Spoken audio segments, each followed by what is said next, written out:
Good morning, everybody, or good afternoon even. I'm used to saying good morning, and welcome to our whole school virtual assembly.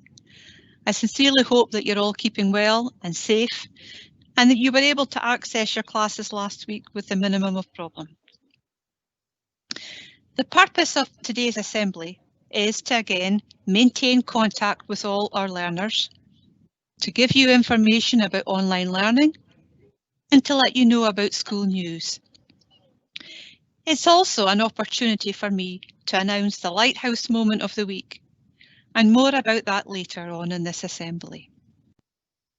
But first of all, just like when you're in school, we have to do our bit, all of us, to make sure that the virus doesn't spread. So please remember the facts for a safer Scotland. Wear a face covering when in public places. Avoid public places, especially if they're crowded. Clean your hands regularly, either with sanitizer or by washing them with soap and water for at least 20 seconds. Keep a 2-metre distance when you're with others, and self-isolate and book a test if you do have symptoms. Just to say that the new strain of virus is particularly contagious and spreads very quickly.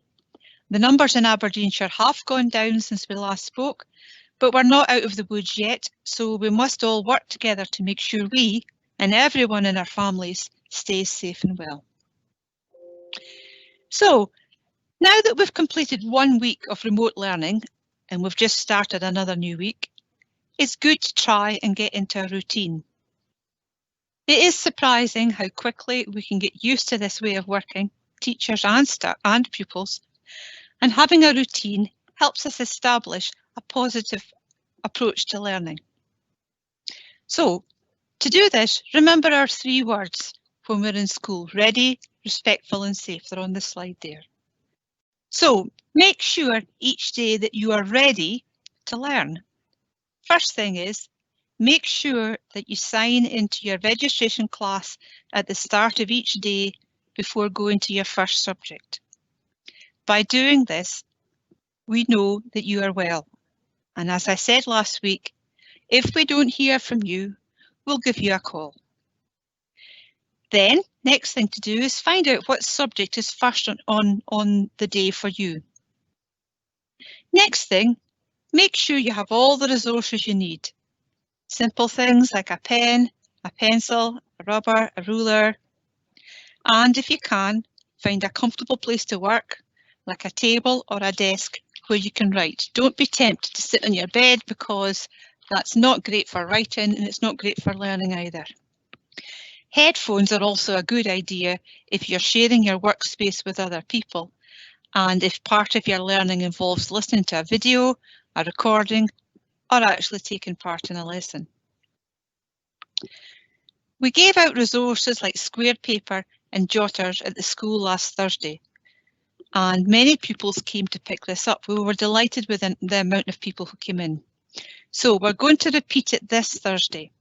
So if you need paper, jotters, square paper, graph paper, anything that you would usually have in school, come to the school between 11 o'clock and 2 o'clock this Thursday, and go along to the gym door, the door off of gym 1, which is opposite the main staff door, and you'll be able to request resources. If you do come along, please make sure you keep to the social distancing rules and wear a face covering. So, what else do you need for learning from home? Well, it's the same as learning in school. You need a positive attitude. Try to go online with an open mind, and keeping a positive attitude throughout this time of remote learning will go a long way to helping you do well. Try and be resilient. Don't give up. If you're struggling to get online, keep trying. I was working with some young people in school last week and they were having difficulty getting online, but we persevered and we got there and it was worth it. Developing a resilient attitude to life, not just your learning, will see you through the times when the going gets tough. Being resilient means that you have the ability to bounce back from setbacks and have the confidence to keep going. So, if something doesn't go well, try to put it behind you and start again. You do need support. Everybody needs support, no matter how self-resilient you are.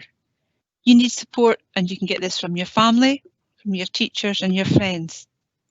Whether you're working from home or in school, you have the support of your class teachers. You just need to ask for it, and I know some of our learners aren't too good at asking for help, but the help is there. Your family are also important, and the people that you live with, because they might have studied the subjects that you have in your timetable, and they might be happy to help you with revision or when you get a bit stuck.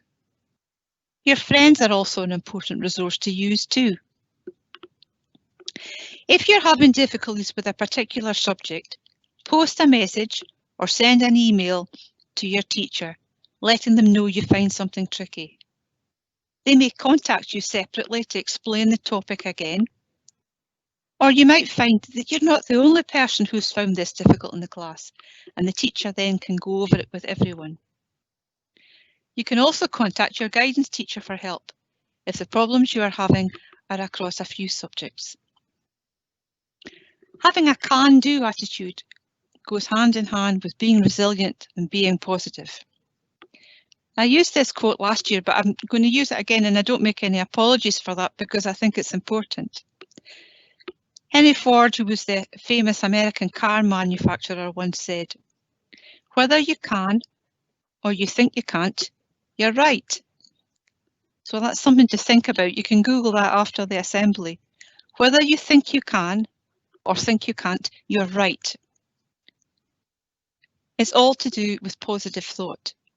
Don't stop believing in yourself, and always give 100% effort. If a job's worth doing, it's worth doing right. And the more you put in, the more you get out, and the more satisfaction you will get from your learning. Just now, while you're still working at home, you should try to balance out your working week and not try to do all your work in one sitting. We think that an hour on a single subject and in front of a computer is pretty good going. So please make sure you take breaks, especially away from your screen. This week, we're going to make a variety of resources available to you to use as brain breaks and can be used towards the end of each double period. And you'll hear more about this throughout the week. And I showed this slide last week, but it's important. These cards have now been posted on your registration teams.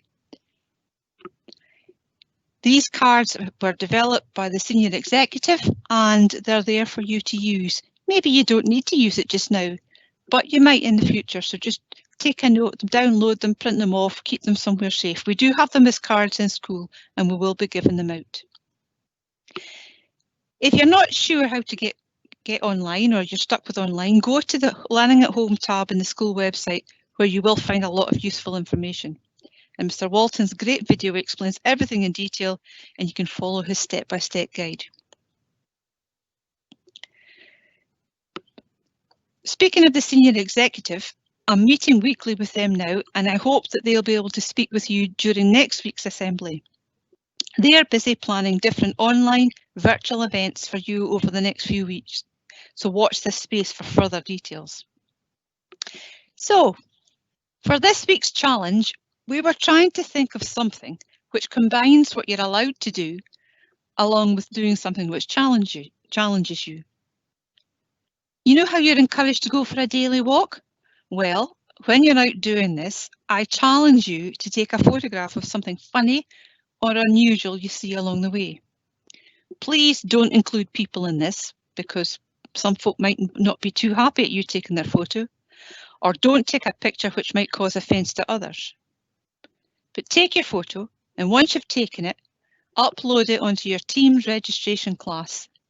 And in next week's assembly, I would love to be able to have a gallery of the best pictures to show everyone.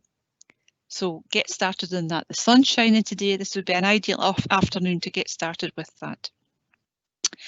And now, if I could do a drum roll, I would do a drum roll, because the Lighthouse moment of the week is Kyle Wilkie 5K1. And what did Kyle do to earn this? Well, I'll just explain. As I said last week, every day your teachers post really outstanding pieces of your work, or when they feel that you've gone the extra mile or put in that special bit of effort with a task. They do this for other teachers to see, and I go through them and choose a piece of work from that for my Lighthouse moment of the week. And what a selection I had to choose from. In PE, there were photographs, screenshots and descriptions of how many of you have kept fit over the week. In geography, many pupils had been working really well, especially in first and second year, on the 4 layers of the earth and hydroelectric power. The seniors in higher philosophy produced eye-catching and detailed mind maps, which were almost works of art in their own right. And there was a moving account of life in lockdown from a pupil in the Hive. But this week's Lighthouse moment of the week, as I said, goes to Kyle Wilkie of 5K1 for his great piece of work on the famous novel, The Great Gatsby by F. Scott Fitzgerald. Just by chance, I've just finished reading this book, and for me, Kyle more than captured the key points in a succinct and detailed manner. Definitely went the extra mile. Well done, Kyle. And thank you very much to Miss Whitmarsh for posting it for us all to see. So finally, I want to say that all your teachers are very impressed with the way most of you have already settled into a routine working at home. Keep this going and continue to work hard and remain ready, respectful and safe. I ask that you continue to do this, stay calm, stay focused, because as we always say, that's the Fraser way. Thank you. Enjoy the rest of your day.